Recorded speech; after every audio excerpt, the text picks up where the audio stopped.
Вакцинации и маски, другого оружия в сражении с ковидом у нас нет. Я говорю об этом уже с начала пандемии и буду говорить, чтобы меня наконец услышали.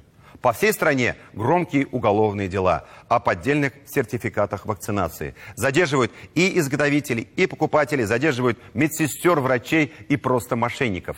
Нести ответственность будут все стороны. Но кого мы этими подделками пытаемся обмануть? Работодателя, туркомпанию? Да ведь себя обманываем, оставаясь неравным в бою с коронавирусом без доспехов. Все то же самое и с масками.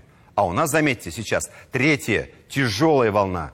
Агрессивность и токсичность новых штаммов ковида беспрецедентны.